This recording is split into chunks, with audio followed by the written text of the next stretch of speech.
Welcome to the Project Zion podcast. This podcast explores the unique spiritual and theological gifts Community of Christ offers for today's world.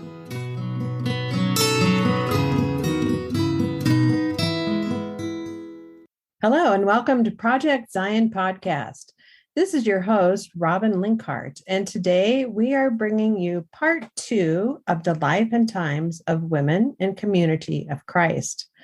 Part 1 featured stories of lifelong members who lived through the major shift Community of Christ navigated to embrace the full inclusion and equity of women in our denomination to include ordination.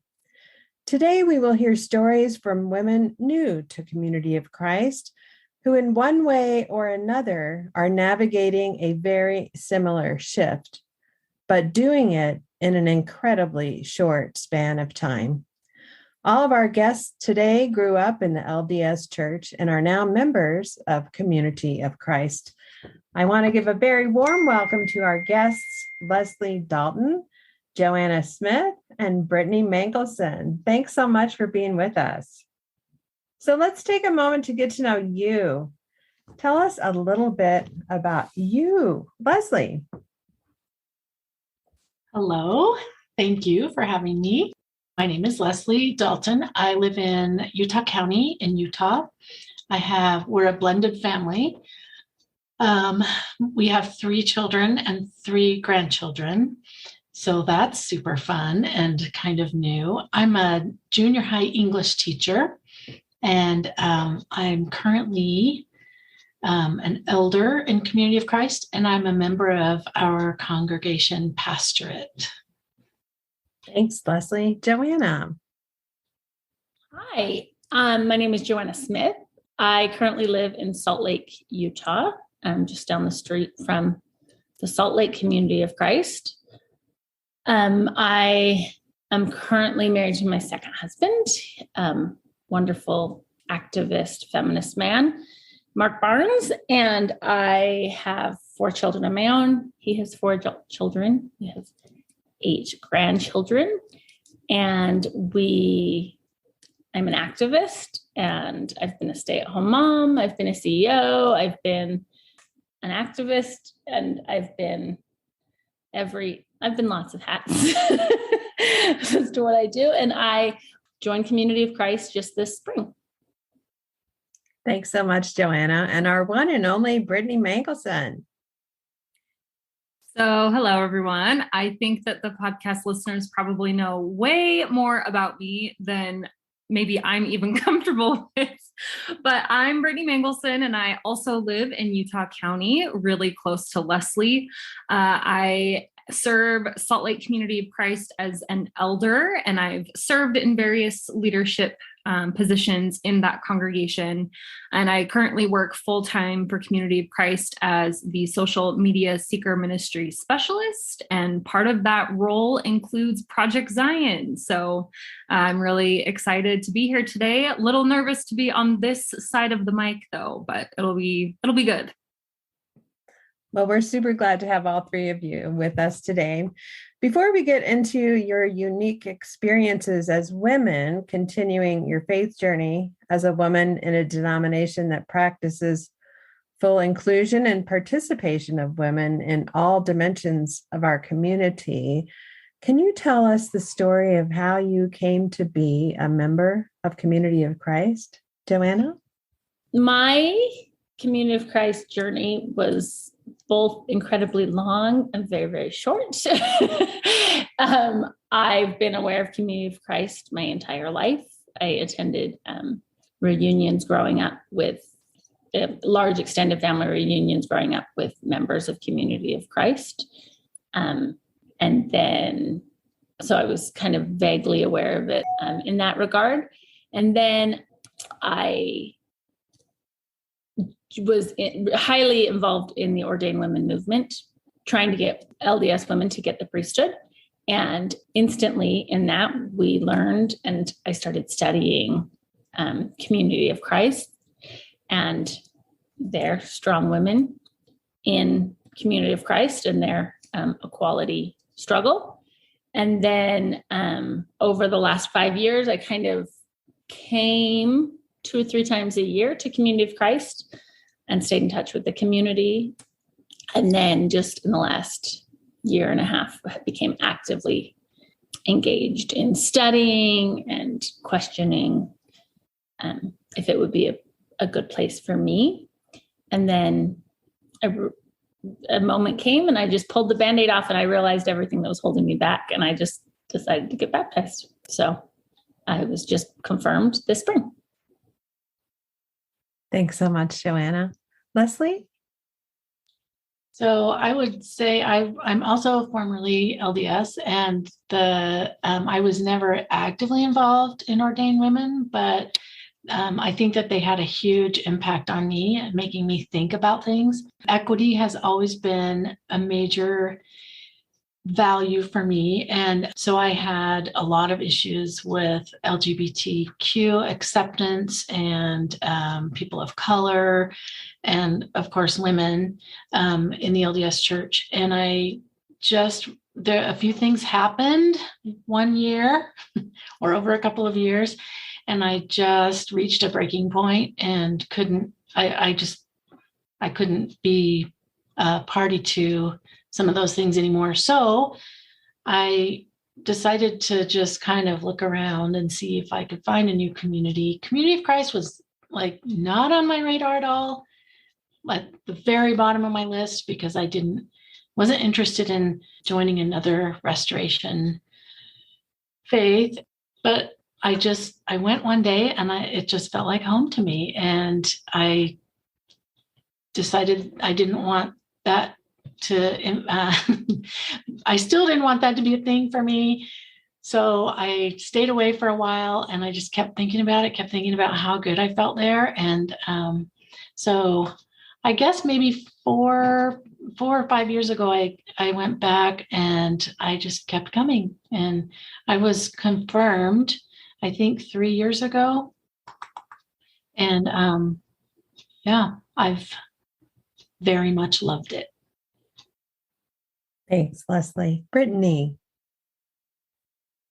So in 2014, I had just had my son. I had little twins that were 3, and then I gave birth to a son. And my husband and I were in the thick of what we still consider a faith crisis. It definitely felt like a crisis of faith. And we were really wrestling with the origin story with Joseph Smith and everything that happened at the roots of the restoration. And so out of, I would say, historical curiosity, we were interested in Community of Christ because we knew enough about it to know that it was a church that ordained women and embraced the LGBTQ community with inclusion of ordination and marriage. But we didn't know how they got there. And so my husband attended, again, mostly out of curiosity. And I was still taking my postpartum break with my son and kind of stretching that out as long as I could, because I was not super thrilled about going to our LDS board. And then the summer of 2014, the founder of Ordained Women, Kate Kelly, was excommunicated. And that was just a massive, massive break of my shelf. And I just needed a place to collect myself and find myself again. And so I semi-reluctantly joined my husband in his search in Community of Christ. And I just kept thinking, okay, I'm going to stop going as soon as this stops working, right? It was really, I thought that I would just be able to find strength there in the congregation and regroup and find maybe a more nuanced way of looking at things, but then still make it work in the LDS church. And that just never happened. And it very quickly became apparent that Community of Christ was where I was meant to be. So just after about 6 months of attending the congregation, we decided to be baptized and confirmed, which felt pretty fast. But again, we fell in love pretty hard and pretty quickly. And then about a year later, I was presented a call to the office of priest. And I'll talk about that a little bit, but it was a bit of a difficult journey for me. And then a few years after that, I believe I was ordained an elder in 2018, in the fall of 2018. So it's And then shortly around that time, I started working for the church full time. And so it's been this really rapid whirlwind experience for me, going from being a stay-at-home Mormon wife to now full-time minister in Community of Christ, who's helping folks discover and explore Community of Christ themselves. Thanks, Britt. So you each came to Community of Christ for lots of different reasons and found a spiritual home with us. How has it been for you to embrace and live into this different way of being as a woman? How is it different than what you knew before? And what did that feel like, Brittany? So it's been difficult, like I just kind of alluded to. I definitely grew up in a very conservative, traditional home. My mom was a stay-at-home mom until my youngest sister went to school, and then she worked in a school. And so I never had a moment really being at home without my mom at home. I was taught that my place was in the home. I was taught the only source of true happiness I would find was to be a wife and a mother.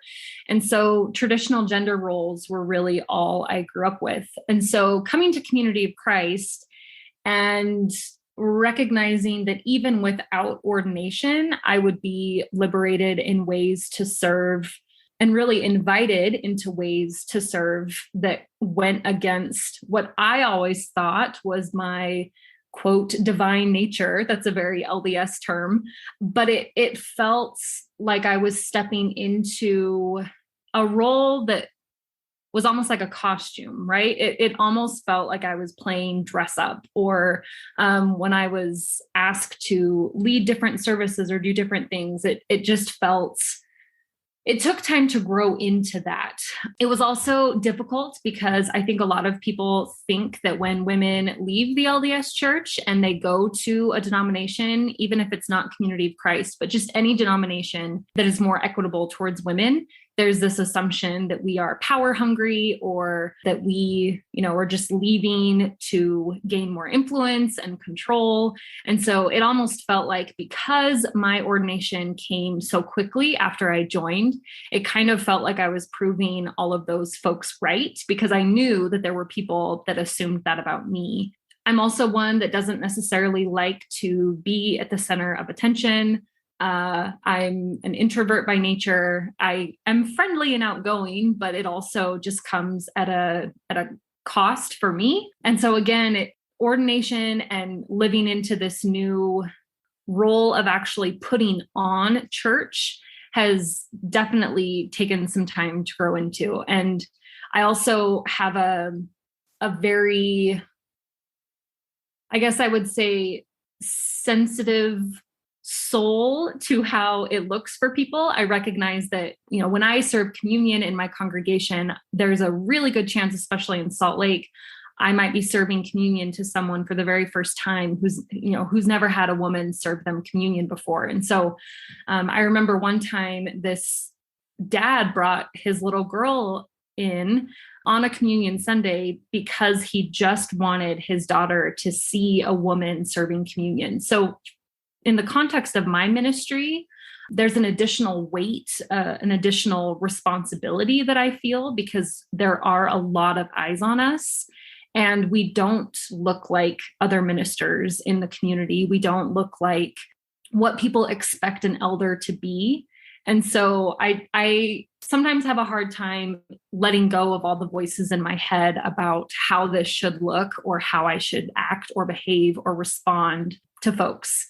But at the same time, it hasn't all been difficult. It has been really liberating, and recognizing that when my daughters, from the time they were 3, have been able to see women serving side by side with men, that has been something that I'm really grateful that Community of Christ has afforded my kids. And it's just normal, right? My son was 4 months old when we came to Community of Christ. And so even though it's been a bit of a learning curve for me, I'm really grateful that this is just normal for my kids. So yeah, it's looked more challenging than I think I anticipated. And there's still just different triggers and things that pop up. but I'm going along for the ride. So it's overall been really good. Thanks, Britt. Leslie, how about you? So I'm thinking about, living into this different way of being. And for me, the way we worship in Community of Christ is so different from what I've been used to that I don't know that being a woman has played into it as much. Certainly all the things Brittany talked about, and certainly womanhood and women and authority and all those things have been strong issues for me. But in the LDS church, I was almost always in the role of a leader, and I almost always felt that I had a voice. So I wasn't. Now I realize that was an illusion. But in my small congregation, I did have a voice. People listened to me. People respected what I had to say up to a point. And so that wasn't as much of an issue for me at first. But I had to learn to perceive God differently. I had to learn to express faith differently. And the whole culture of that I was used to, of being told, like, this is how things are, this is what you believe, this is what you need to do to get the reward. It was so strong that I think the biggest challenge for me in coming to Community of Christ was I was floundering because I didn't know how to think for myself, and I didn't know how to trust my own feelings and my ideas. And that's when I started to learn that I especially didn't know how to trust my own feelings and ideas as a woman. When I started to recognize that all of that was maybe less than I had previously thought that it was, my involvement as a woman in a church. So that was the challenge for me. And at first I felt like it's going to take me forever to overcome this. And it was surprisingly did not take very long at all. It was surprisingly easy to get used to. Thanks, Leslie. It amazes me when I hear these stories, how some of these threads of the journey are similar to what women went through over a long period of time. And I appreciate all of you sharing about that. It's very helpful. And I know this is going to be helpful for people who are listening to it to understand this journey. Joanna? Yeah, I mean, for me, I feel an intense feeling of coming home for a Community of Christ. So my name's Joanna Smith, and I'm quite literally a Joe Smith on purpose, named by my family, and a descendant of Joseph Smith Sr.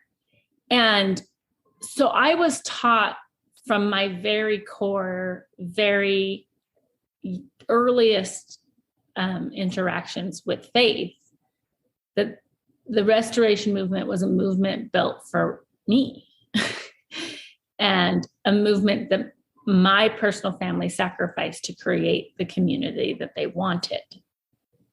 And so inside the LDS faith, I believed that.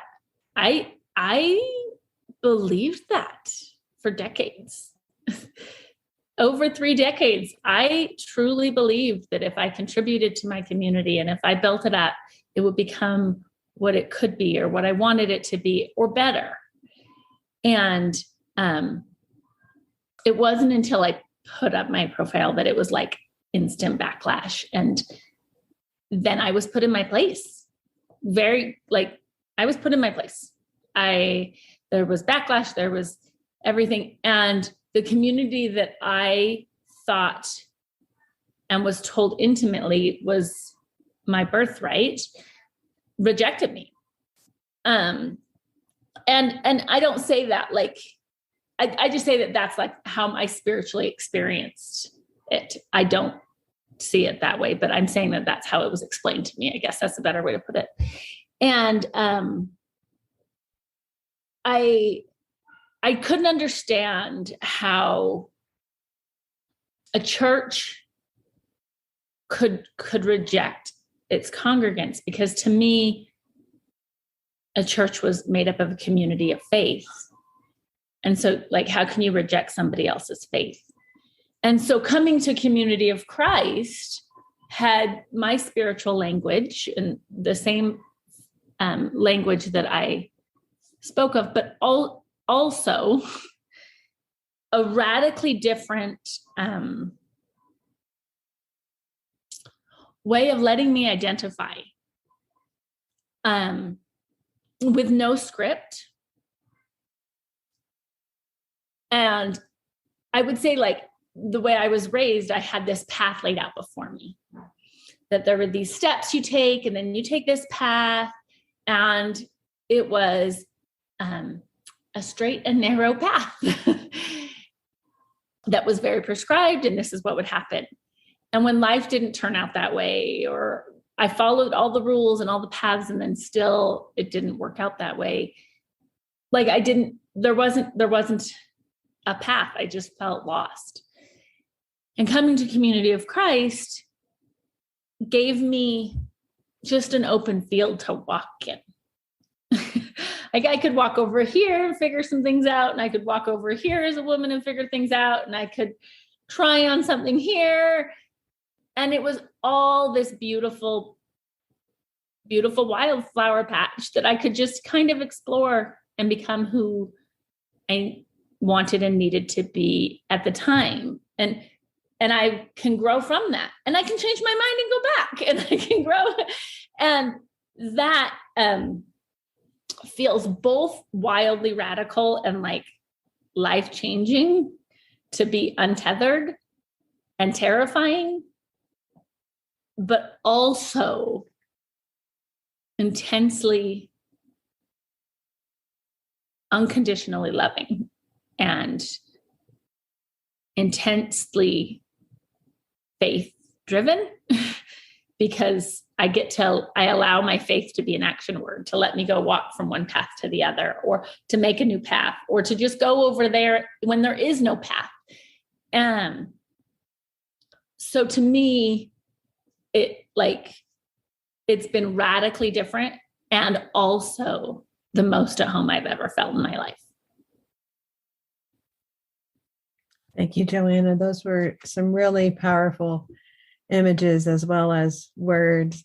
For the benefit of our listeners, I just want to clarify that when Joanna says she put up her profile and she got all this backlash, that was when she put up a public profile on Ordained Women's website, which was a very courageous and significant move on her part, coming out to the world as an activist for women's rights in the LDS Church.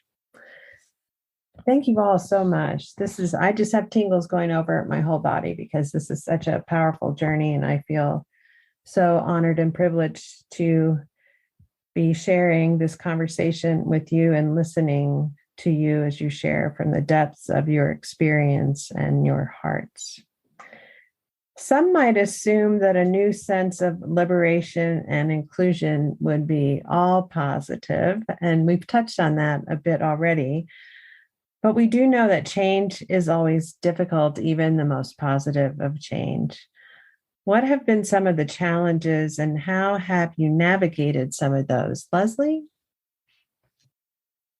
So the first thing that came to my mind when I started thinking about this question was the Japanese senpai kohai culture. So I served a full-time mission for the LDS Church when I was 21, and you've probably heard of this in talking about Japanese business, because it's so much a part of our culture. Working with the Japanese has been so much part of our culture now. But that senpai kohai culture is there's an authority, and that person is the person that says how things are, and the people or person under that person are obedient.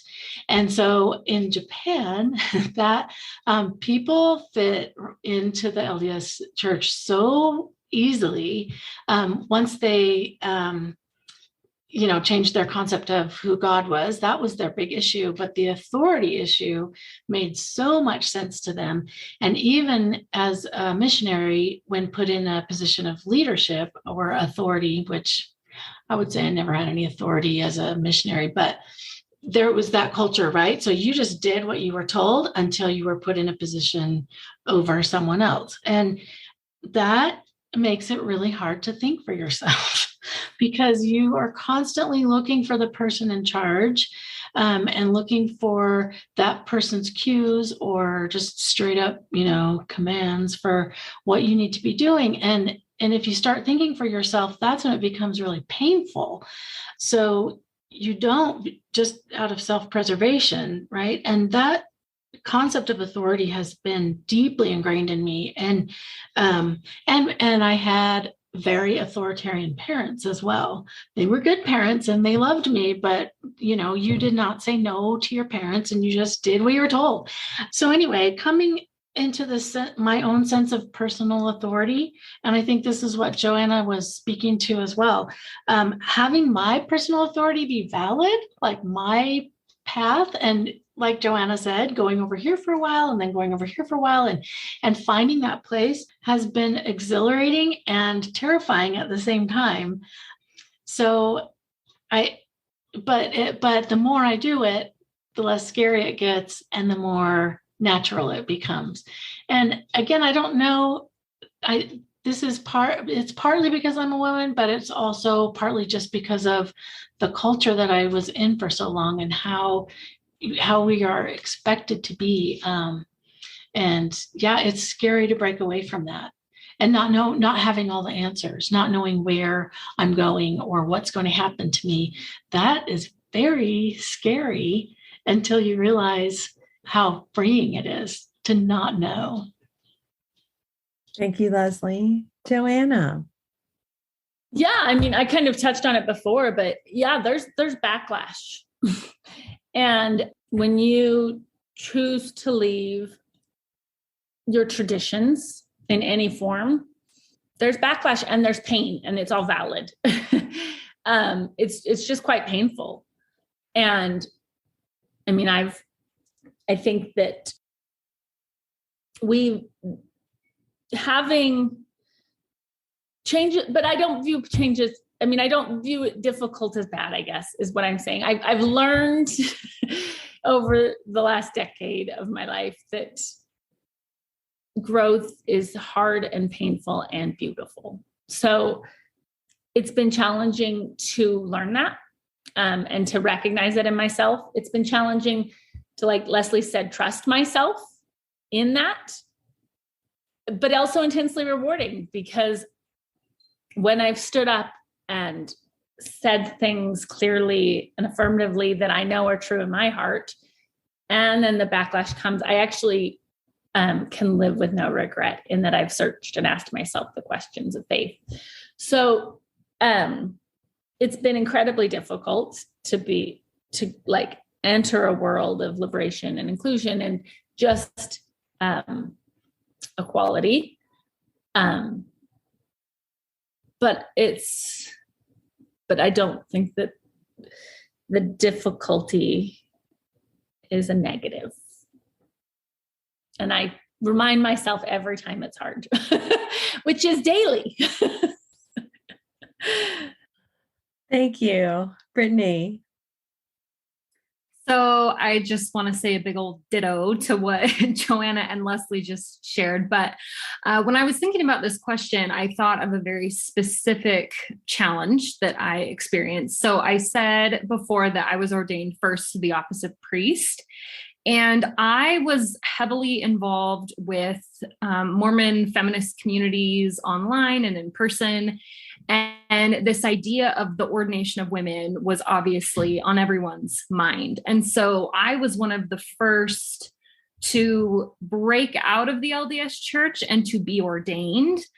However, I was not ordained to an office within Community of Christ that could offer what is called a blessing in the LDS church. So in Community of Christ, it's administration and laying on of hands, very similar in the LDS church.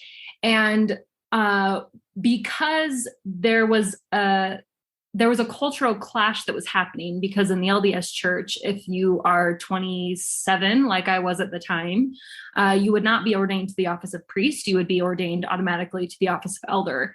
And so there was this assumption that then I could provide this very specific, needed, wanted ministry to a community that was very specifically wanting it from someone like me, from a woman.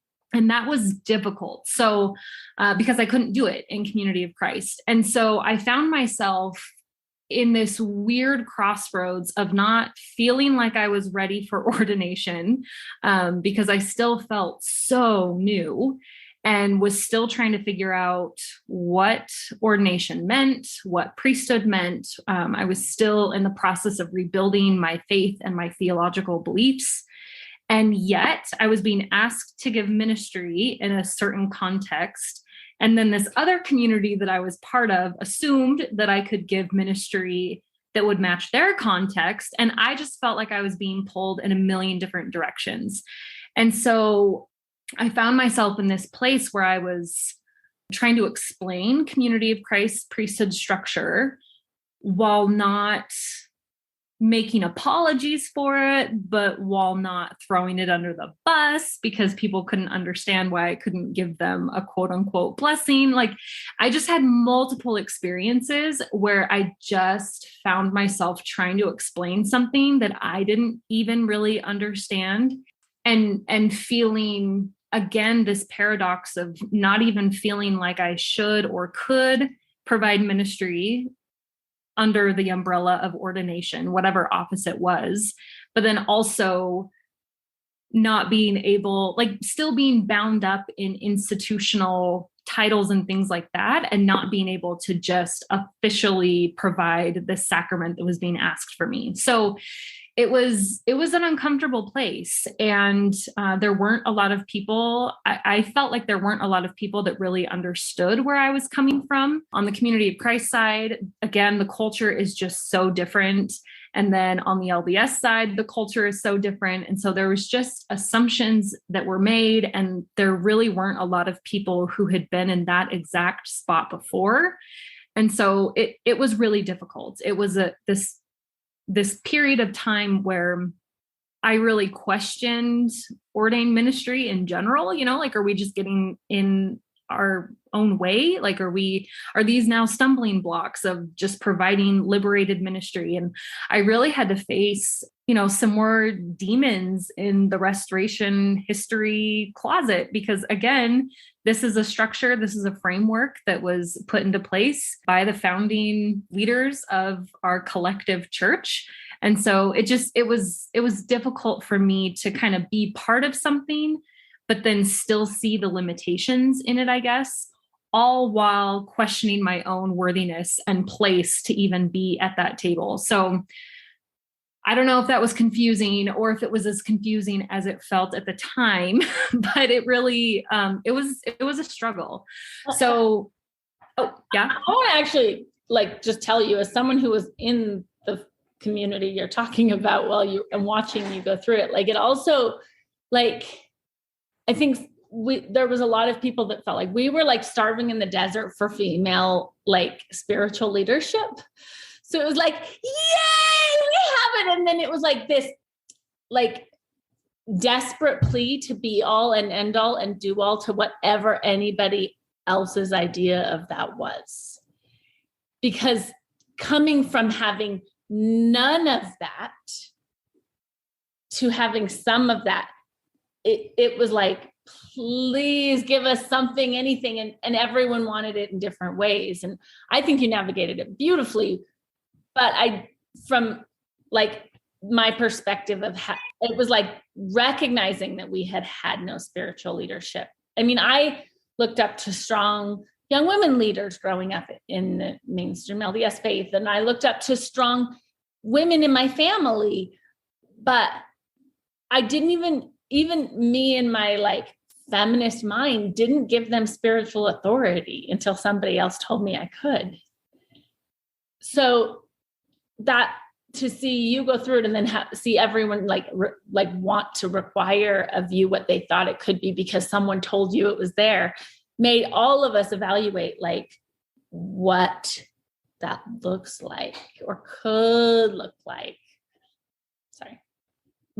No, that was good. And it was just a messy time. It was a really, it was messy, and reconstruction after and in the midst of a faith transition is tricky. And then when you mix in ministry into the rebuilding, and I didn't have anyone to learn from who had done that before. Like, I didn't know any woman who had gone from the LDS Church to Community of Christ that was still so entrenched in the LDS community. I think, the one or two women that I knew who had transitioned to Community of Christ, they just cut off the LDS Church pretty dramatically. But I was still trying to not swim in both waters, but support this community that was still trying to figure it out, that was still trying to explore what ministry looked like within that context, while also branching out. And again, it kind of felt like I was playing pretend minister. Like, it took a while for me to claim that identity for myself. It was tricky. Thanks. I think this part of the sharing has really demonstrated in a very clear way how going through this radical shift in such a narrow span of time just multiplies the complications, and it's intense and it's deep. I appreciate what you said, Joanna, describing it as hard and painful and beautiful all at the same time. Super complicated. So we've touched a bit on these topics already, but let's explore them a little more. Tell us about the journey of leadership and priesthood as women, both sides of that, experiencing the leadership of other women and taking on responsibilities in the congregation yourself. Let's start with Joanna. My first experience of experiencing women as priesthood holders ministering to me was in the Utah mountains. I think, Robin, you were there. I know that Brittany was there. Carla Long was there. And women from Community of Christ gave the sacrament at a camp I was at. And my children were there, and it was everything I had always wanted it to be and more. And it did it. It confirmed that I had made the right choices, and that, like, the deepest desires of my heart to have women be able to hold the priesthood was a pure, righteous thing. It confirmed that I wasn't crazy. I mean, it almost instantly erased the gaslighting that I had been experiencing. And still to this day, I mean, my kids aren't all that religious, but still to this day, when women do the sacrament, my kids always make comments every month. I think when that happened the first time, I mean, Carla invited my daughter, who was, I think, 12 at the time, to participate. She helped pass out.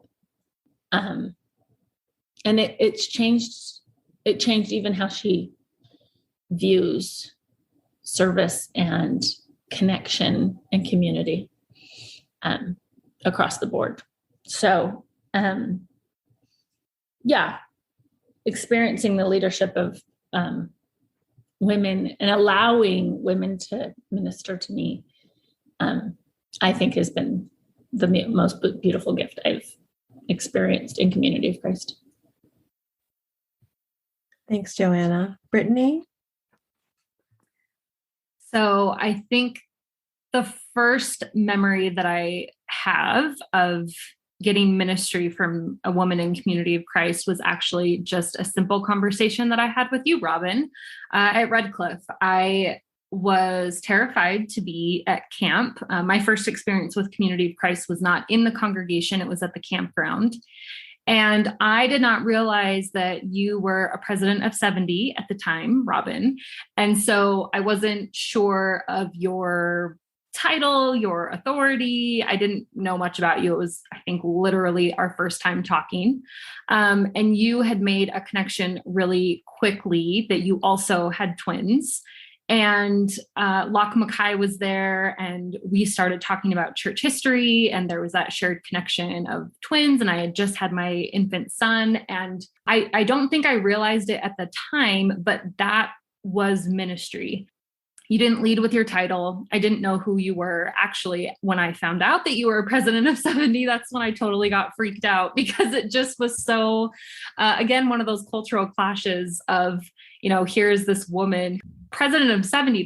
That's a big role in the church, and you have a lot of influence, and that's an important role. And so the fact that we were sitting up in the mountains and I was bouncing my infant son on my chest in my little sling, and we were just talking about church and family life, and you saw me as a person alongside Locke, who's now also an apostle. It was transformative for me. And the amount of respect that I felt in that moment, that I was being seen as a person, not just as a mom, but that my questions and everything were answered and reflected on and affirmed. Yes, sacramental ministry is important. And I have those moments as well, those tender moments of being administered to and having communion. But I learned in that moment that ministry also just happens in face-to-face conversations, just being vulnerable. And I have never, at that point, I had never even imagined that a church leader in any denomination would actually see me and affirm me as a whole person, and not just as, a mom, and not just tell me what I need to believe, but that as a woman, I was seen as a whole person. And sometimes when I talk like that now, it almost, that was, over 8 years ago. And it's like, come on, Brittany, of course you're a whole person. But I really didn't feel like anyone had seen me as a whole person before I came to Community of Christ. And so I think that sometimes we think that ministry is this big flashy thing, or that it's well prepared, or it's, super, super intentional, and there's a sacrament involved, or there's a great sermon, and those things are all really good. But when someone is really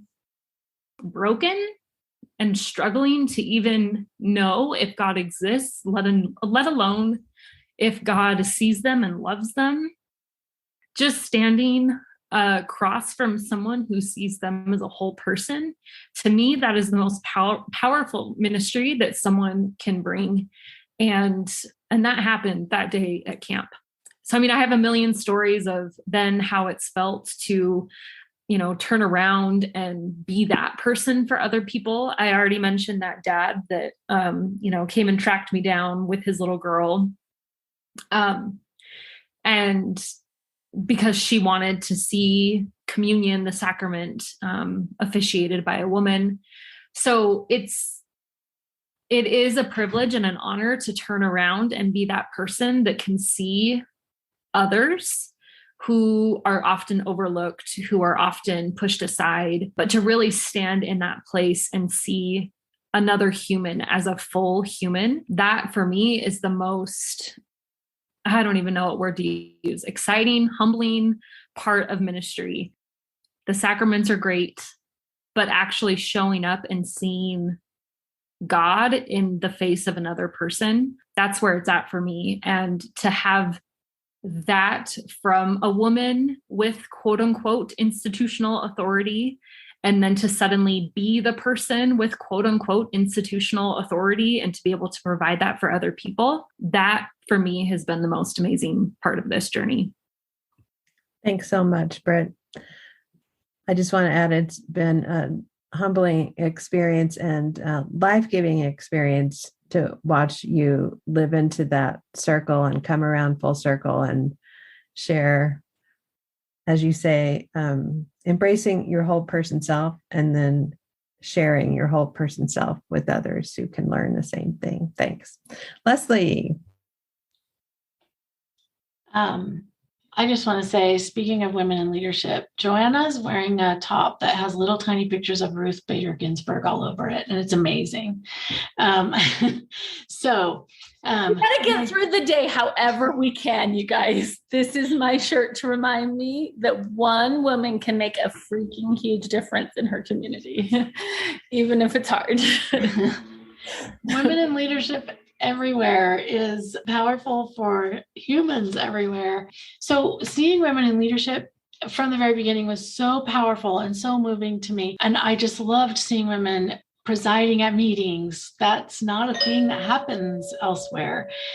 Performing sacraments and being heard at all levels. And that, I know what you're talking about, Brittany, and I feel like there's just a bearing that women have where in Community of Christ, where you just know that you matter, right? Whether you hold a priesthood office or not. But I think that the most powerful experience for me at the beginning was receiving communion from another woman. And I'm pretty sure it was you, Brittany. It was very powerful to me. And then when I was confirmed, I kind of remember what was being said, but I also just remember thinking, there are two women with hands on my head doing this thing for me. And I'm never going to receive another sacrament from a man again. I've had millions of those, and I love and respect so many men, but I don't have to. I can have this happen every single time. And I don't know, for me, that was, I don't know if that's what I'll do. That's kind of where I'm at right now, but I know that that's what I feel like that I want for myself, to just kind of bring that back, that feeling of power and authority, just not over other people, but over yourself, right? But that said, this is what Brittany spoke to this too. So for a while, all of that felt kind of contrived for me. It felt like here's this awesome group of progressive people that see a need, that see that things are not equitable, and they have made up this thing where they're giving women full voice. And it's a fantastic idea, but it's pretend. It feels like pretend to me. And I even asked Brittany when she was ordained an elder, I was super nervous to ask her this, but I just had to know what she felt. And I said, does it feel like fake priesthood to you? Like, is it because our experience was so different with, just sitting back and raising our sons and seeing our husbands advance in priesthood office because it's all automatic in the LDS church. And seeing all of that, like your job as a mother is to prepare your sons to go on and be strong priesthood holders, and your daughters, to prepare your daughters to be that person that prepares other men and young men. And it felt like it's got to be fake. I don't know. It just, but then again, and she told me that she understood what I was saying, and that I think helped kind of break the ice with that feeling. Just knowing that I wasn't, just in my head with that. And then surprisingly quickly, I just adapted to that new paradigm. And now when I so quickly, which makes me feel that it's so right to have women in equal positions, because when I see another organization or another group where women don't feel equal and are not listened to or heard or given the responsibility or the voice that they should be given, it feels weird to me now. It just is incongruous. And I think, how can anybody be part of this? And I love that feeling of just knowing it's not right. And then being ordained myself and being able to, what Brittany was saying about passing communion and giving that to somebody who might be receiving it from a woman for the first time is such a powerful and beautiful experience. The sacraments are where I see that more. Brittany was talking about everyday life, and I was thinking, I should probably look for it more there. But where I'm at right now is seeing it in women who are are visible and accepted in their roles in that way.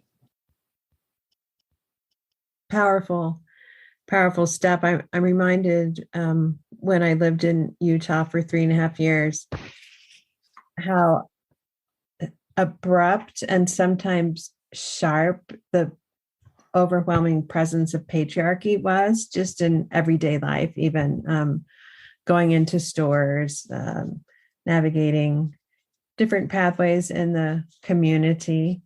Sometimes it could be right in your face, and other times it was just a nuanced way of being. And coming back home and attending my home congregation when I was back in Colorado it was something that I was conscious of in a different way and in a deeper way than I had been in a long time.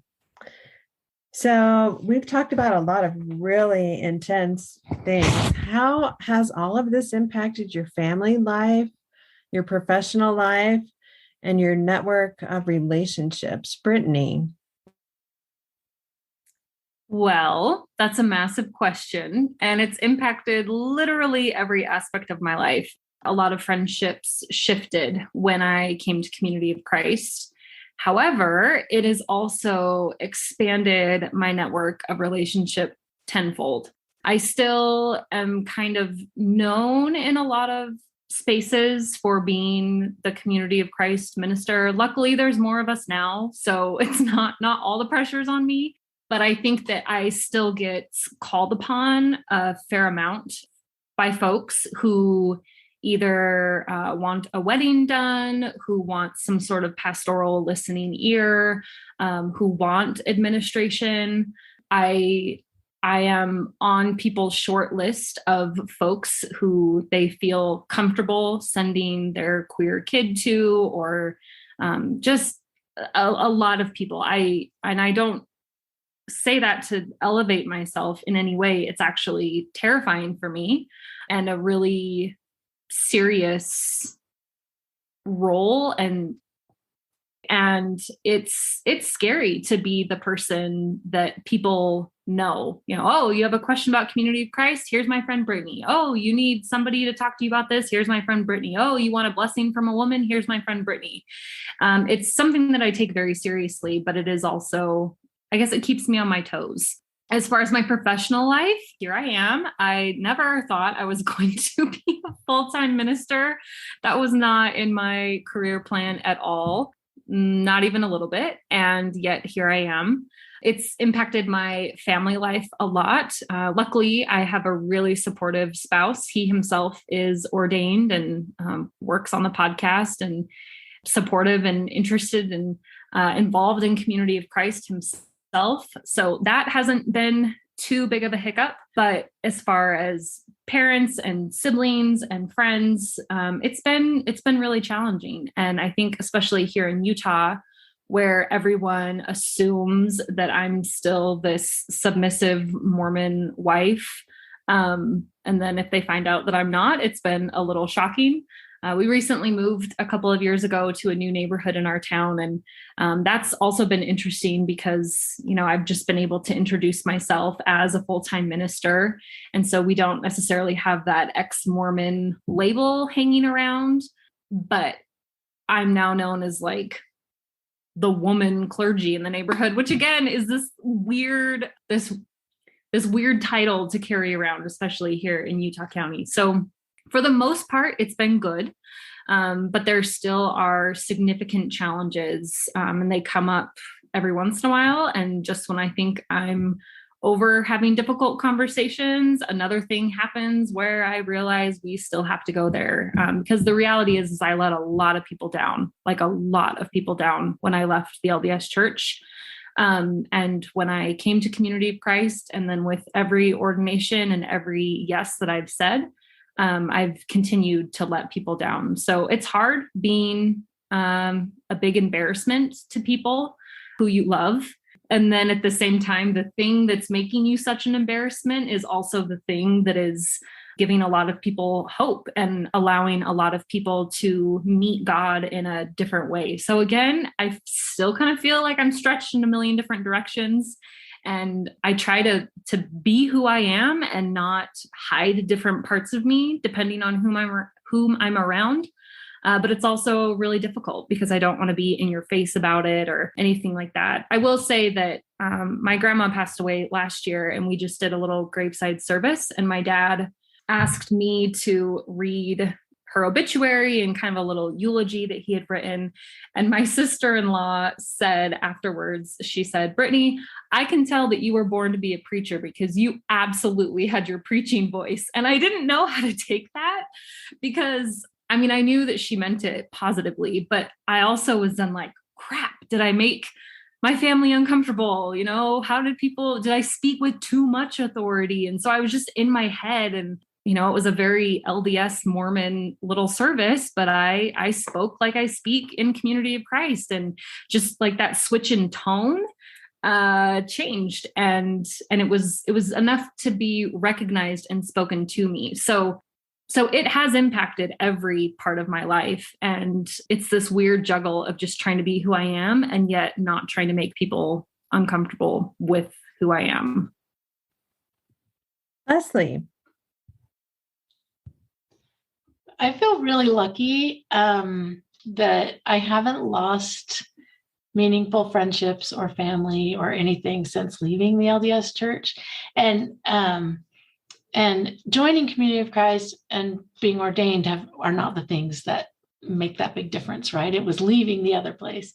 But my family, my mom and siblings joined the LDS Church as converts when I was an adult. And so I don't have this big, history of, letting all the pioneers down and all of that. That's not a big deal. But all of my family has left that church. And so everybody was like, well, it's about time you came over to this side. My husband's family is that family with, the pioneer heritage. And they have also been so supportive of me. And I feel so lucky and blessed that all my children, everyone has just been so good to me. And not good to me. I mean, they love me and they support my decisions, and they honor my ability to make the decisions that are best for me and my family. My husband, they all came to my confirmation. My husband cried through the whole thing. And it was really sad. And he said that he was so embarrassed and he felt really bad about it. And he said, I was trying to hide it, but I just felt like this was just a break between us. And he came to my ordination, and I actually asked him not to come because I didn't want that to happen again.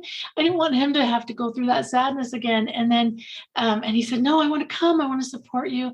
And when we left that day, he said, this is a good fit for you. You're in the right place. And he didn't cry at all. So it was, but that's how his family has been, is just kind of, it's hard for them to see me doing something different, but they've been so supportive and loving and able to see that it's good for me, and able to see me grow.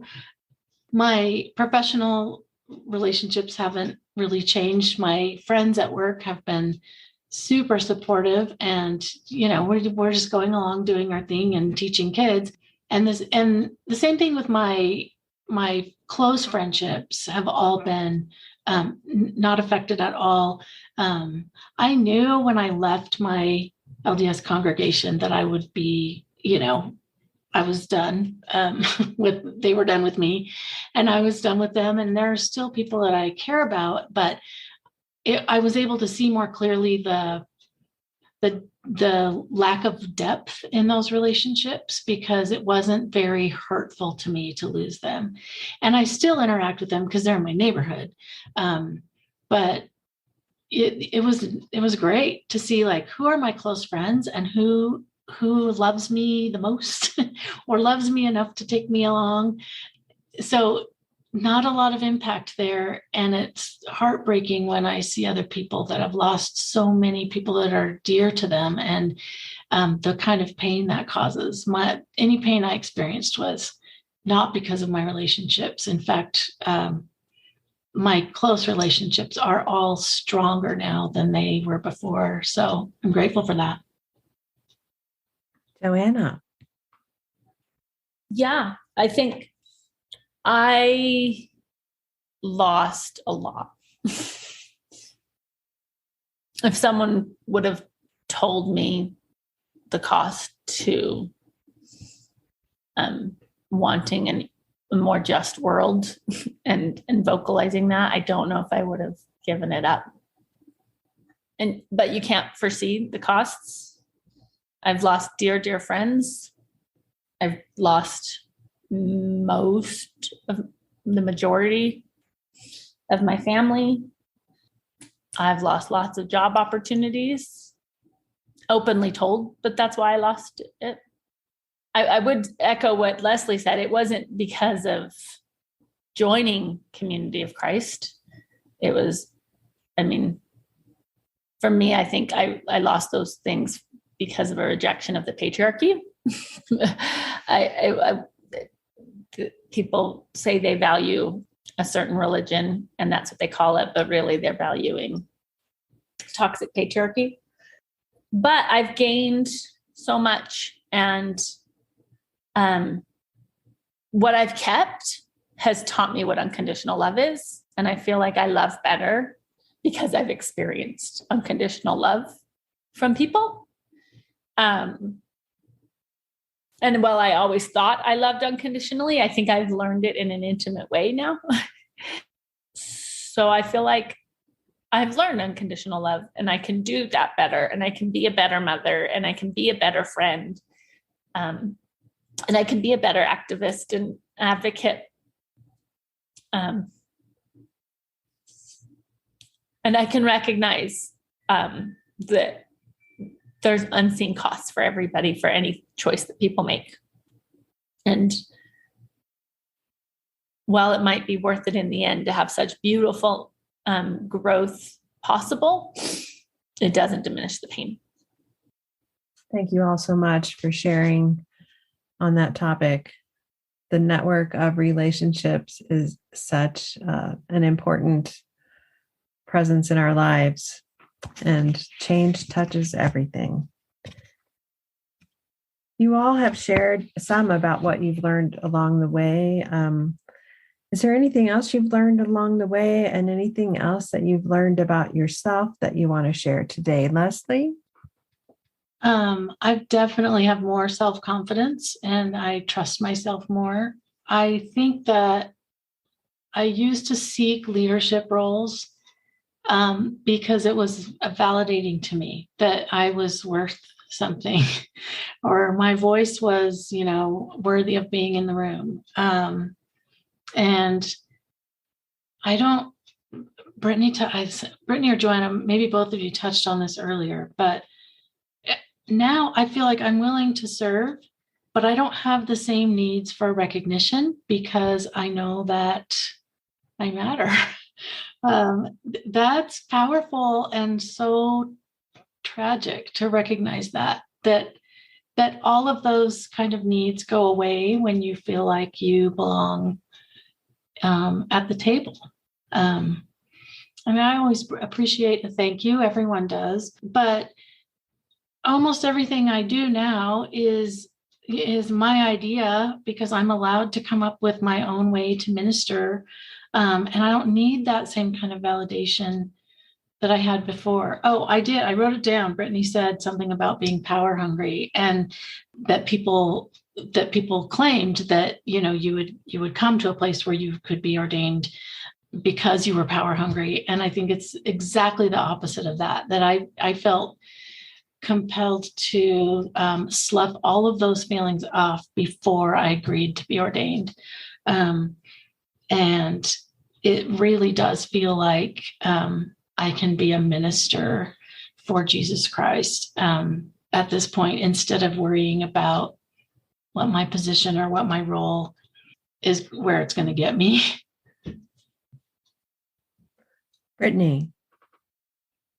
I've learned that I'm actually decently good at this. I think that the first 26 years of my life in the LDS church, I was taught to quiet myself, that my voice didn't matter, that my opinion didn't matter. I had, very specific experiences in different councils, ward councils, things like that, where I was actually quieted. And I just learned that my voice, my opinion, my thoughts didn't matter as much as the men's around me. I brought that into my marriage. I brought that into relationships with friends. I brought that into every aspect of my life. And through all of this, I've learned that my voice matters, that my experience matters, and that even though I do feel like I am definitely still an introvert, I'm good at this. I'm good at sharing my ideas. And sometimes I have good ideas, and sometimes seeing those things come to fruition, and to see that people experience some level of healing because of something that was thought up in my brain. Like that's not something that I realized could happen before I came to Community of Christ. I was just always consistently told to be quiet. And so I didn't think that I had anything to offer. And it's through coming to Community of Christ, even before I was ordained, that I really realized that actually what I have to say matters, and that I can share from my experience, and I can share from my observations, and I can share from this place of like a value system that I appreciate, the enduring principles, that I have a framework and a way of looking at things that actually can contribute to my family, to my relationships, to my congregation. And I was just always the quiet person that never gave my opinion, never gave my voice before. And so that has been kind of a jarring self-realization, but it's been very real. And to every once in a while give myself a little bit of credit is also something that I have never really done before. So I think I'm still myself's best critic. I get in my own way all the time, but when I push people's opinions and thoughts and assumptions aside and just really try to show up where I feel I'm being called to, and in ways that I'm being called to serve, for me, that's when ministry is most successful, and when it's most authentic, and when it's most restorative. Joanna. I think for me, it's just given me a freedom that I had never experienced before. Like, what is faith if you can't ask questions? What is faith if you can't grow and stretch yourself? It's given me a long road of lots of unforeseen choices,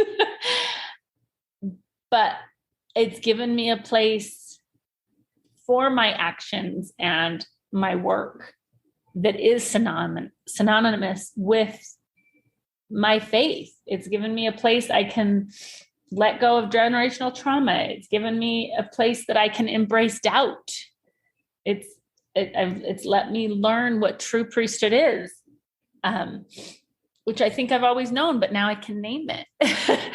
It's given me a place to let go of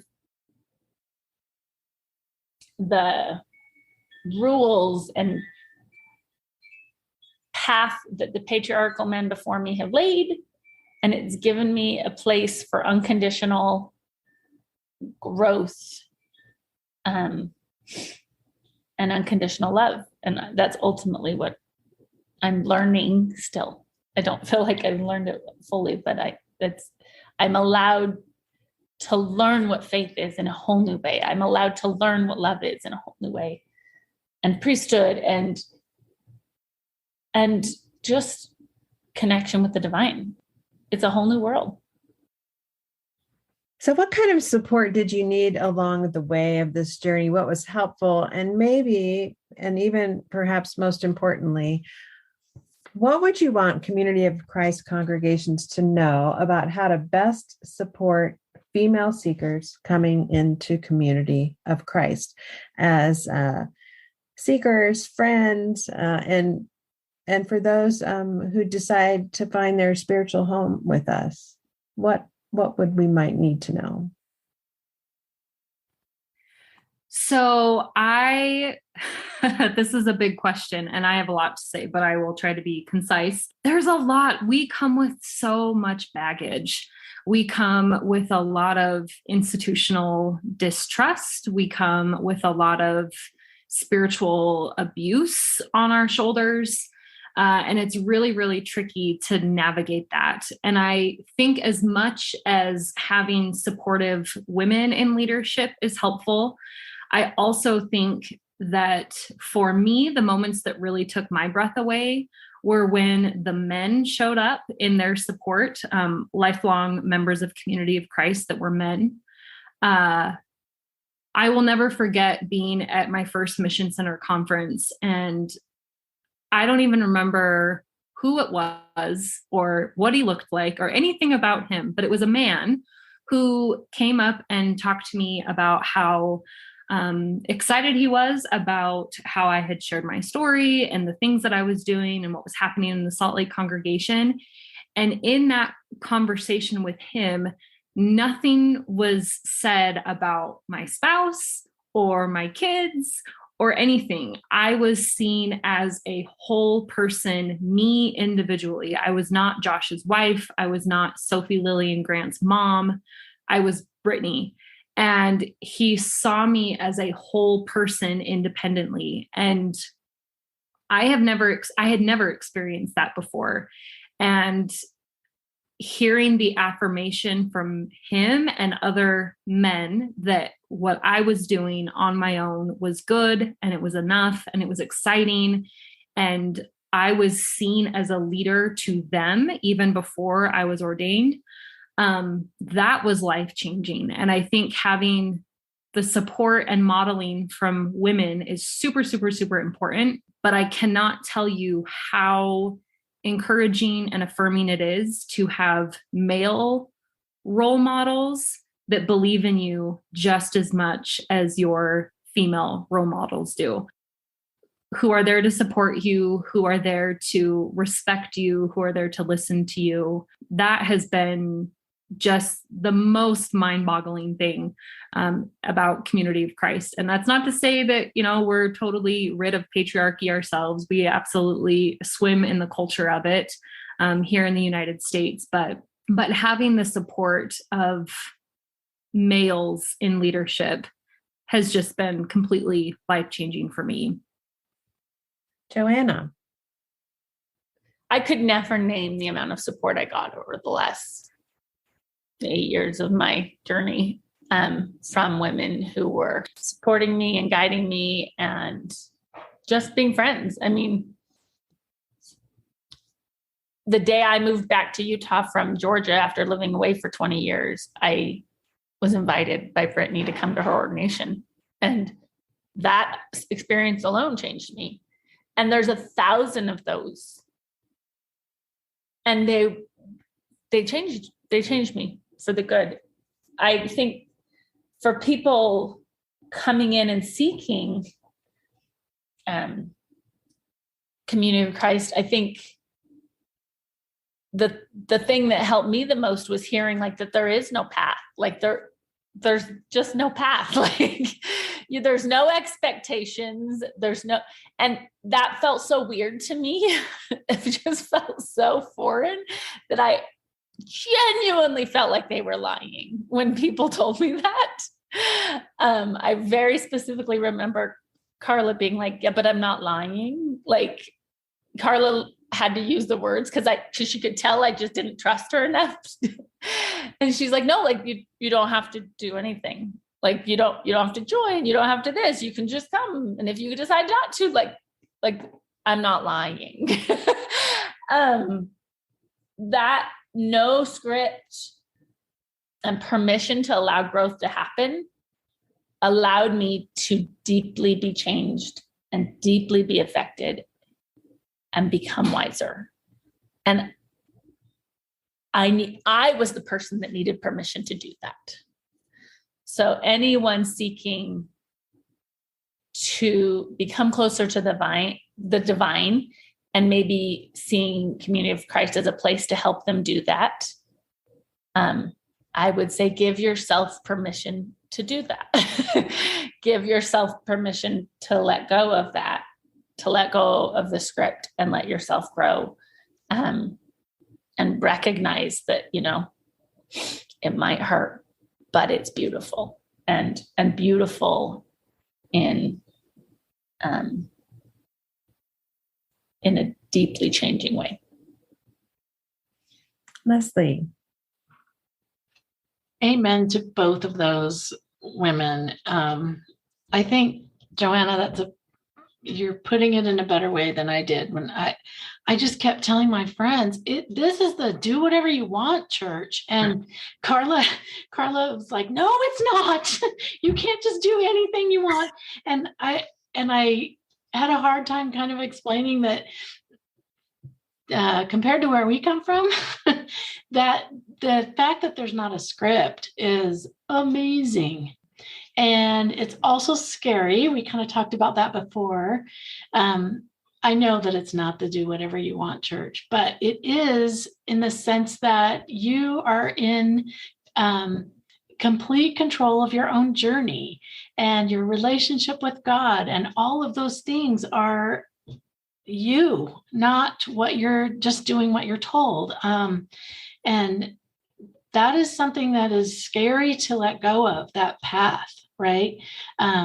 You do this, and this, you get this, and this.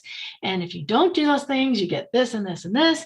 And being on that path for so long, it's really scary to walk off into your own kind of wilderness.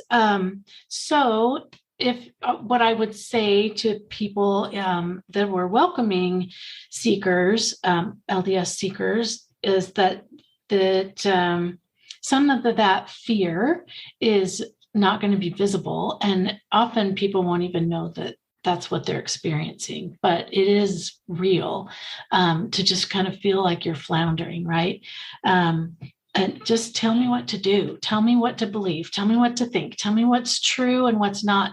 It's really hard to step away from having those things be important. It's also difficult to come up with your own idea on how to minister, because we're all used to kind of being told, this is how you'll be ministering. God wants you to do this. If you don't do it, you're disobedient and ungrateful, and you're losing blessings. And so you just need to do it, whether you're qualified or not. And a lot of people spend a lot of time feeling unworthy and unqualified, or feeling like just waiting to be told this is where God wants you right now. And trying to figure that out on your own is really challenging. We have experience sitting back at watching men do things and thinking about how we could do it better. We've all been there, but then actually finding your place in ministry can be really challenging. So I would recommend offering plenty of opportunities for seekers to become really deeply acquainted with the mission initiatives, and then seeing examples of how the mission initiatives can be carried out, right? How can I help my congregation grow? How should I look at this congregation with new eyes, not judging, but seeing where there's a need, where my talents might fit? That's almost impossible to see, I think, at first. And for new people, it really does help to be asked for a little while, to just be kind of led into that place of, and our congregation did that so beautifully. Like, will you please offer the prayer for peace, or, small things like that. I think that we've all been up at the podium before. That's not new to any of us, but being asked to participate in different ways, that just allow us to see kind of from different angles, and then visualize what the potential is for the congregation, for families in the congregation, or friends, or for yourself even. I think that asking, and that doesn't come naturally to people, I think, who have been in Community of Christ for a long time. That's been what I've noticed, to ask people, will you do this? But that we need that sometimes while we're getting used to that whole new idea. All right. Last question is an opportunity for you to say or share anything you haven't had a chance to speak to today. Joanna, do you have anything? I am just processing. I think that this is a beautiful conversation, and I'm learning. Leslie. Thank you for the opportunity to learn. Oh, sure. It's great. It's great to share together today and learn from each other and be on this wild adventure together. Leslie? I just thought of one thing, and I'll just share this quick story. So my husband was in leadership positions in his congregation before, and I would watch him come home exhausted on Sundays, just, having done all these things that leaders need to do. And my job was to make dinner and make sure that, that he could relax when he got home. And I'm totally sympathetic to that because, it was a lot of work. A few weeks ago, I came home exhausted, and my husband asked me how my day was. And I said, I taught Sunday school. And then I don't remember if I was presiding, probably not, but maybe I was presiding over a meeting, but I was, I participated in the communion, blessing and serving communion. And then after that, I counted I worked with the offering money. I touched money that other people had donated. And I also helped in administration. I assisted in administration. And of all those things that I did today that made me so tired in a really wonderful way, teaching Sunday school is the only thing that I would have been able to do in my former life. And just how that experience was so, so powerful to put that all together and think, I'm exhausted in a very good way. And I'm also overwhelmingly grateful that I was able to come to this. Thanks. Brittany. So I think the only thing that I have left to say, and I don't even know if the community I'm about to speak to will even hear this, but I feel like the Mormon feminist community goes through cycles, and we can see that happening if we look at the history of that community. And right now, I think that the Mormon feminist community is in this budding stage of newly awakened women, particularly who are just noticing injustices for the first time. I feel like COVID really shook that up for a lot of reasons. And I'm seeing a lot of people ask just really basic questions with this undercurrent of fear in them. And it's been really interesting to be in those spaces on Facebook, particularly because I just want to, I want to burn it all down in the most Jesus, the peaceful one way, and just remind everyone that you actually do have a voice, and you should be able to question, and you should be able to see God in ways that aren't strictly cisgender male, and you should be able to have a voice, and you should be able to share your ideas, and you are just as worthy and worth just as much as your male counterparts.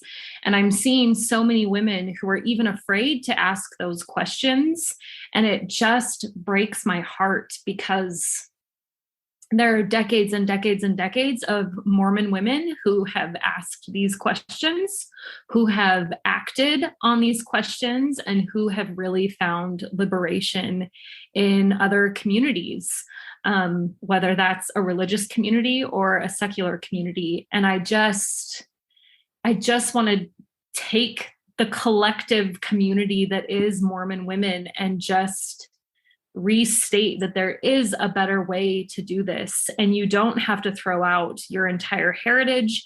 You don't have to throw out your entire belief system. You don't have to throw out your scriptures, your language, your ordinances or sacraments.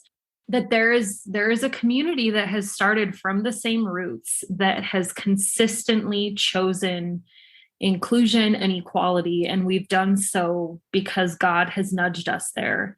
And so just through this whole conversation, I've just thought of this budding, emerging new community of Mormon feminists. And I don't even know if this message will get to them, but it just is so loud in my head that folks need to still ask questions, and they need to challenge the gender binary, and they need to challenge the very, very rigid patriarchal gender roles, and reach out if you need support. There's a lot of people who have had these conversations and have walked this path.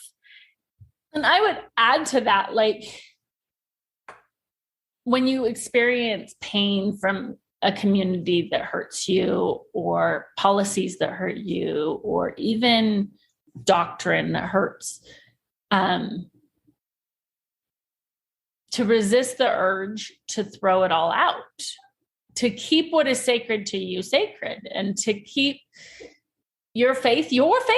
Like this, we talk, like, even here, we're talking of this like collective community and collective church and community of Christ as a collective. We're all on an individual journey here. And that is at the heart of what faith is. It's this individual connection to the divine, and maybe let go of the institutional or the larger should-bes and embrace your individual growth with God and your individual sacred moments. And then question all over the place. I have a shirt that says question authority, not your mother. And I want to say that to anybody hurt by any church. Like, question the church, but maybe not like every part of God. And maybe not, every single, or question it, but hang on to what you know. Well, thank you all so much for sharing your stories and for sharing your prophetic voice as you speak out and advocate on behalf of others and help all of us see God and experience the divine in ways that are true to each of us individually. And at the same time, we can reach out and connect to one another and share this journey together in life-giving ways. Thank you so much, Leslie Dalton, Joanna Smith, and Brittany Mangelson, for being with us today. A special thanks to all of our listeners. Be sure to check out our other episodes about the life and times of women in Community of Christ right here. This is Robin Linkhart, and you are listening to Project Zion Podcast. Go out and make the world a better place. Take care. Bye-bye.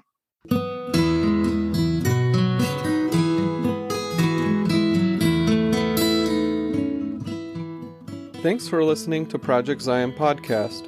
Subscribe to our podcast on Apple Podcast, Stitcher, or whatever podcast streaming service you use, and while you are there, give us a 5-star rating.